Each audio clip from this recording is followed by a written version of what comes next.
Черупките от яйца са често пренебрегван, но изключително полезен ресурс в домакинството. Богати на калций и други минерали, те могат да бъдат използвани по много начини – от градинарство до козметични процедури. Важно е обаче първо да сложите черупките в загрята фурна на 200 градуса за 5 минути, за да премахнете бактериите.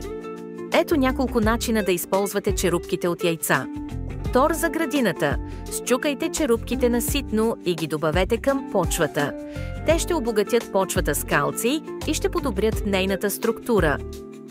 Защита от вредители. Поставете счупени парченца черупки около растенията, за да отблъснете охлюви и дори котки.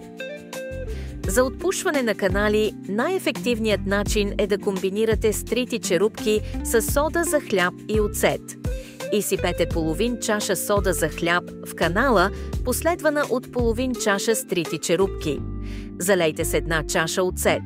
Оставете сместа да подейства за около 15 до 20 минути. Изплъкнете обилно с гореща вода. Добавка към компоста. Добавете начупени черупки към компоста, за да обогатите крайния продукт с минерали. Стартер за разсъд. Използвайте половинки от черупки като малки контейнери за разсъд. След като порасне, можете да го засадите директно в земята заедно с черупката. Добавка към кафето. Добавете малко начупени черупки към кафето, докато го варите, за да намалите киселинността му.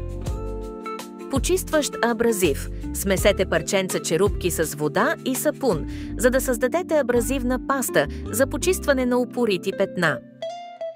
Добавка към храната на домашни любимци. Смелете черупките на прах и ги добавете към храната на домашните любимци, за да осигурите допълнителен калций.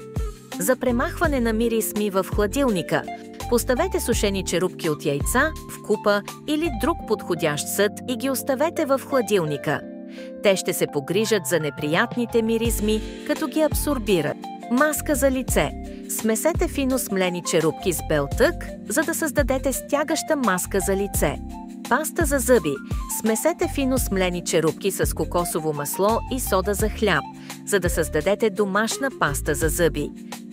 Добавка към смути. Смелете черупките на прах и ги добавете към напитката, за да я обогатите с калций. Избелване на дрехи. Добавете начупени черупки от яйца в пералнята, вързани в кесийка, за да избелите бели дрехи. Натурална тебеширена паста. Смесете смлени черупки с брашно и вода, за да направите паста, с която да рисувате. За декорация. Използвайте черупките за направата на различни декорации и за украса на дома.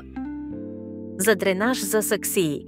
Поставете начупени черупки на дъното на саксиите, за да подобрите дренажа. Вече се убедихте, че вместо да изхвърляте черупките от яйца, можете да ги използвате и оползотворите по много начини. Ако ви е харесало видеото, моля, абонирайте се за канала ни.